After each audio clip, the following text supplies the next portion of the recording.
Good day to all my Support Fibromyalgia friends. I'm Melissa Tolwer, the Executive Director of the Support Fibromyalgia Network, and I'm also a board certified functional medicine health coach.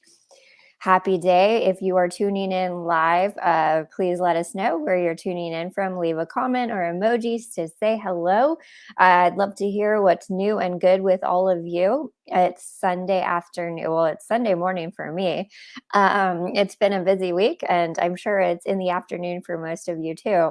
So just leave a comment. Let us know what's new and good with you. Like and share this video. Let the other fibromyalgia warriors know we're out there and we're working hard to make improvements and changes to the fibromyalgia community. It's great to see everyone today. Hi, and just keep on posting the comments coming in. Is it Ollie? Welcome to our show. Glad to be tuning in. We have our broadcast over multiple networks, so it's nice to reach more fibromyalgia warriors out there and let you know you're not alone, and let you know there's also an organization working hard to improve the quality of life. So we want to do more of these live videos. I'm going to challenge myself in the next few months to do a lot more. So you might be seeing my face a lot and just coming up with different topics. We're going to chat.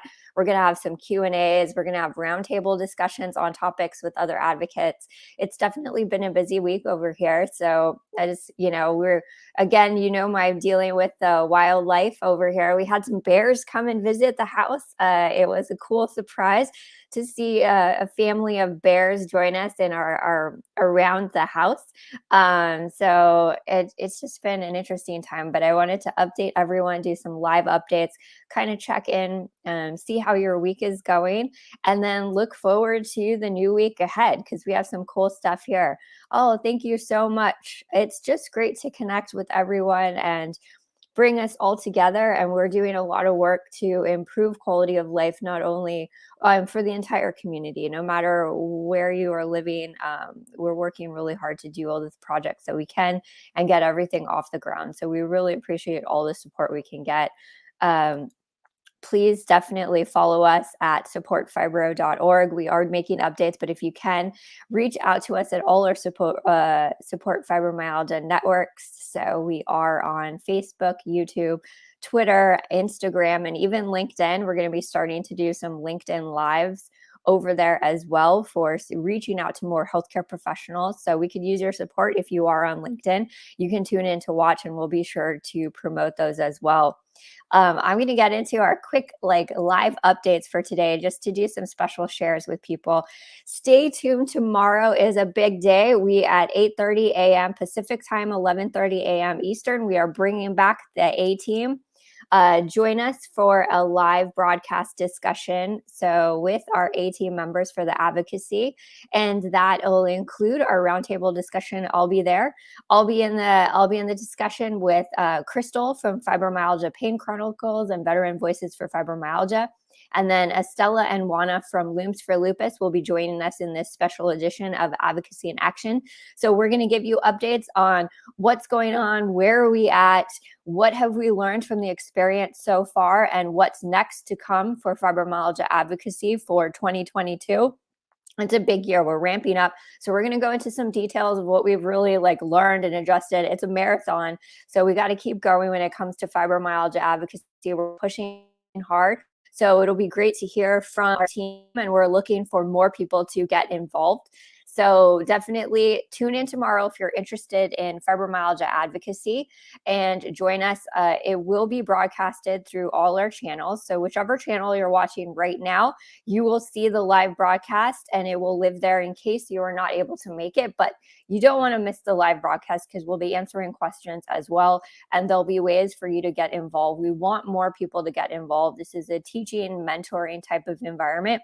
We want to take down the barriers to advocacy and teach as much as we can, because we need all of you out there for advocacy. We need as much attention as we can, much outreach as we can to all the legislative representatives that represent you in your district. So we're going to need your help, and there'll be a call out too as we ramp up for 2022, because it's going to continue. We're going to have to do another virtual Hill Day next year. I've been thinking about it. Actually, last night it came into my mind. I started planning it. I'm going to start some outreach, and this is where the conversations go. So don't miss tomorrow morning. We will be live having a fibromyalgia advocacy discussion. Special shout out to the International Pain Foundation. So iPain has their International Pain Summit coming up. Please register for this event, and I will actually post. I'll make sure you have the registration link. You must register to attend. This conference is November 11th through 13th, and it's coming up right around the corner. So I look forward to what's going to be happening for November. Many of the advocates that you've seen on our channel are also attending, and we did do a great interview with Barbie and Ken. So I'll be sure to add that in so you can watch their interview and learn more about the amazing work and the organization that they do to help with pain. So it'll be a great conference, and here's the registration link.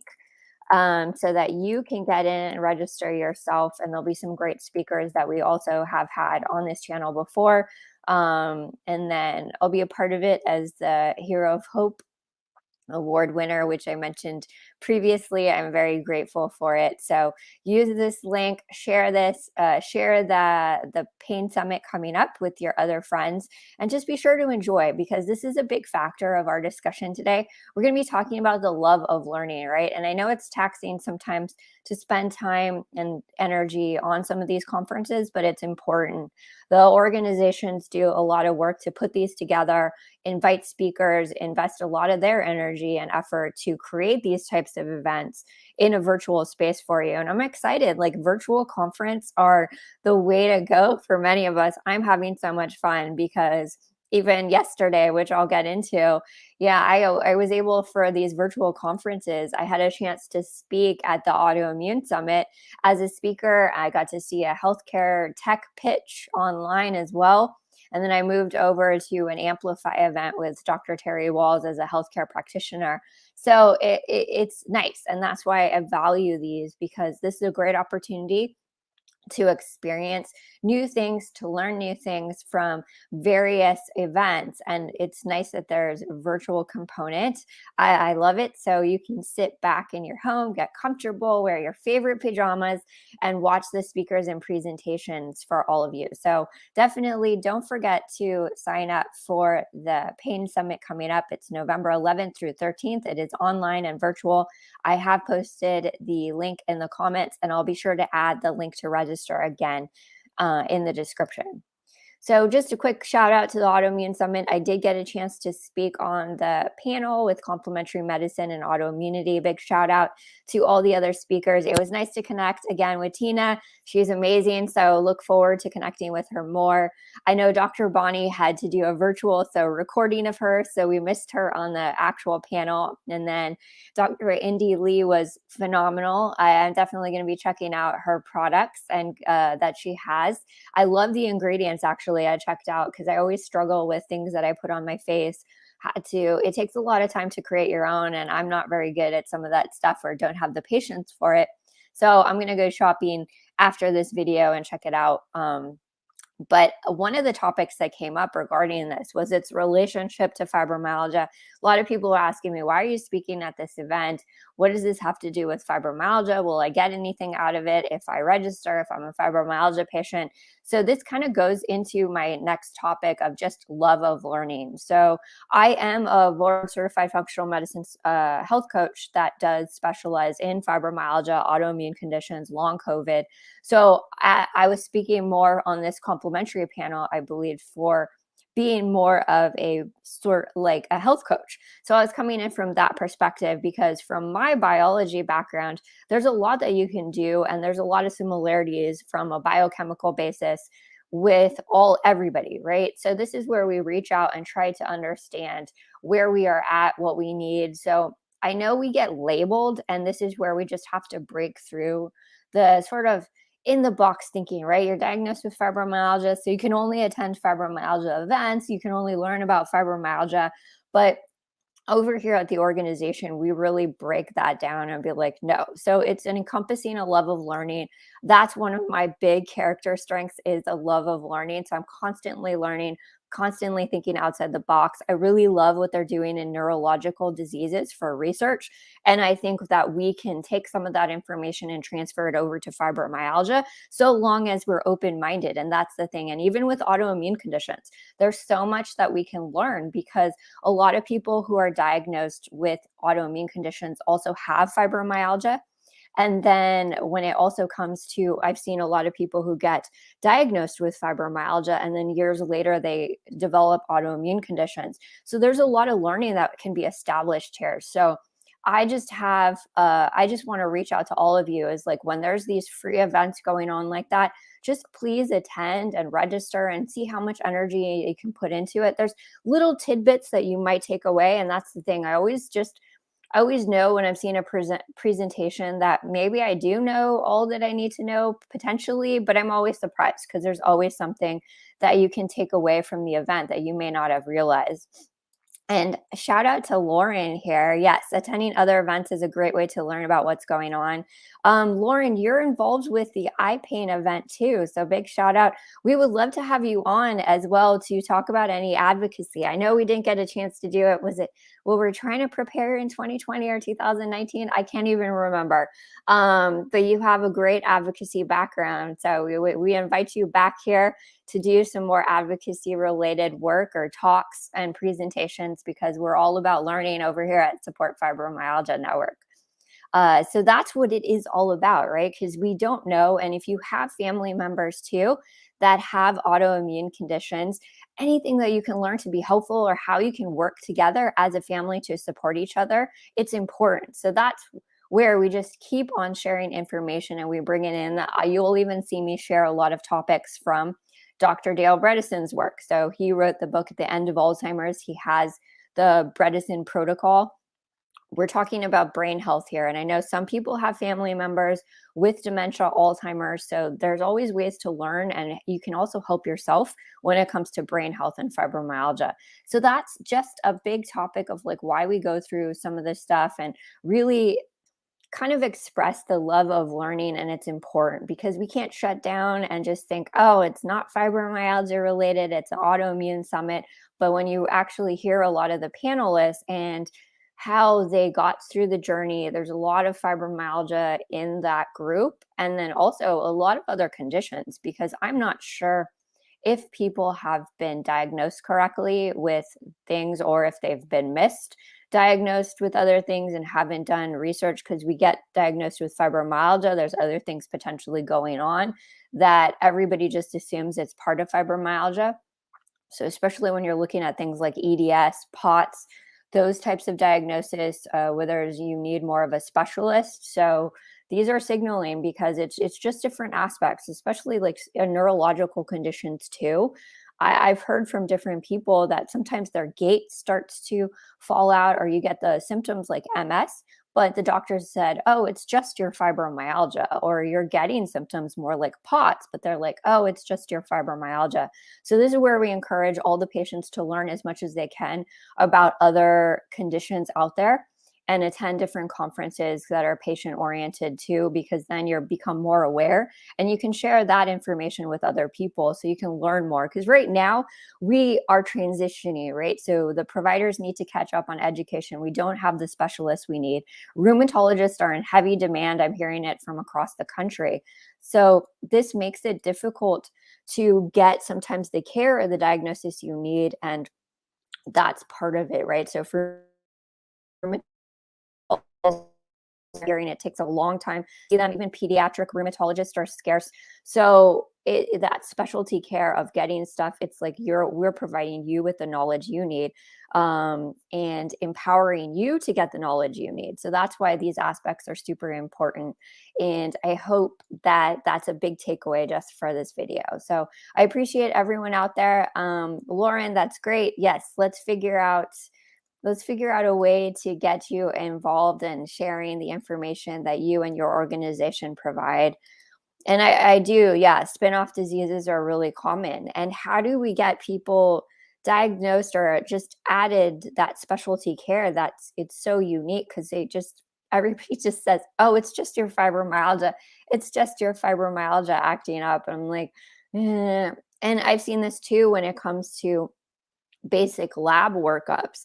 Are your white blood cell counts too low? Are you anemic? Like anemia gets missed quite frequently, or even when you're doing RBC, magnesium, vitamin D levels, like all of this stuff. It sometimes it just gets discounted because they're not necessarily looking at the fact that you might be anemic, which adds to it. It's like, oh no, it's just your fibromyalgia acting up, but you got to run those basic lab panels.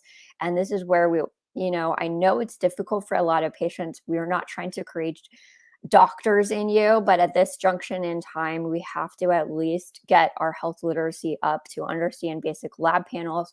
What are we getting presented? How to read some of the lab panels to understand, and how to ask questions for your provider. And it's okay, and understanding that it's okay to ask your provider these questions. They may not have a lot of time, but maybe figure out a system. Can I email you? Can I ask you, or ask a PA or a nurse practitioner in the practice? This is a little strange to me. I see some of the blood values a little bit too high, or why am I out of range? And I know sometimes, they'll say, oh, it's okay, but maybe it's something that you have to retest, or maybe it's something that you jot down, you note, you highlight that this is something I need to come back to at another time when they retest me for this, and just keep an eye on it. And I know it takes a lot of energy and effort and brain power, and we're not trained MDs, but this is about empowering you to understand what's going on with your health, and it's important, that tracking. So when those tests are, and that's what we want to encourage here, is that's just that education component as well.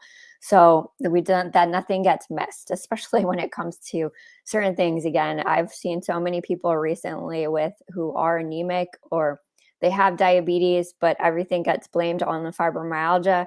So you got to work through all of this and at least start to look at some of the lab values, track things, take notes, and empower yourself to ask questions for your providers.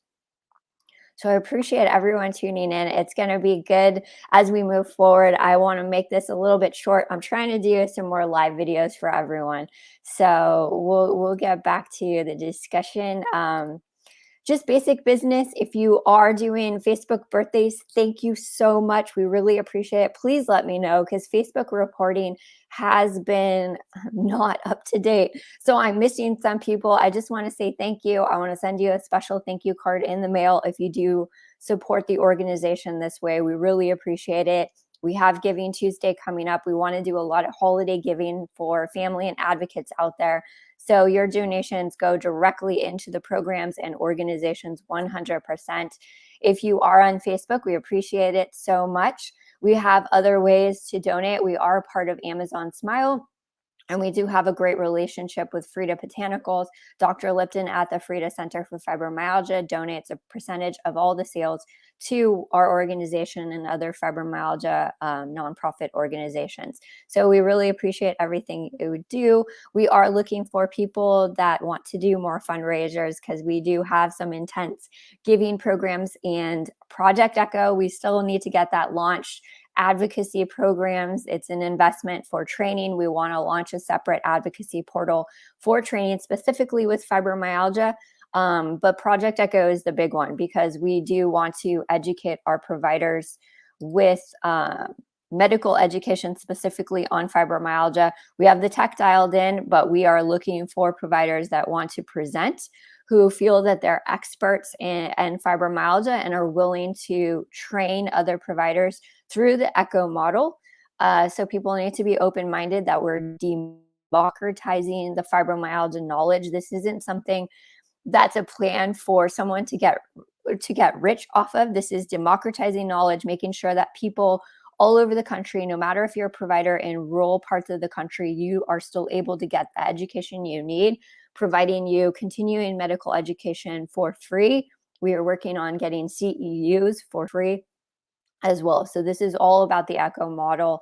We need to get some investment going so we can launch it. It's all virtual, but we want to train more providers so that you don't have to be traveling across the country to find a specialist that understands fibromyalgia. You can find your primary care provider at home, or someone in the area that is trained specifically in fibromyalgia through these approaches. So please let your providers know we are doing this. We need as many medical providers as we can involved. don't hesitate to reach out to us. It's going to be busy. Like I said, we're going to be doing a live advocacy broadcast tomorrow morning, but please subscribe, follow, and share on all our social media channels. We are on YouTube, Facebook, Instagram, on Twitter. You can find us as Team Fibro, and then we are on LinkedIn. We are going to be doing some more LinkedIn lives to entice more of the providers and professionals to get involved with Project Echo. And then, of course, take a look at our website. Let us know what content is missing and what content you would like to see. And then don't forget, tomorrow morning, we will be with Crystal, Estella, and Juana for our Fibromyalgia Advocacy and Action event. We will be broadcasting live on the channels you are currently watching. So jump back in tomorrow morning and tune into our live discussion. We're going to be talking about fibromyalgia advocacy. What have we learned so far? Where are we at in the process? And what is next? So thank you, everyone. Have a wonderful rest of the weekend, and we will figure out a way to add another day in between Sunday and Monday. But that's why we wanted to do our advocacy event Monday morning, so we make Monday motivation a real thing for the fibromyalgia community. Thank you, everyone, for tuning in. Thank you, Rachel, Lauren, Ollie, and I missed a whole bunch of comments, so all of you out there for tuning in, I appreciate you. I am Melissa Toller, the Executive Director of the Support Fibromyalgia Network, and I will see you tomorrow morning, 8:30 a.m. Pacific, 11:30 a.m. Eastern Time for our Fibromyalgia Advocacy event. Thank you. Bye.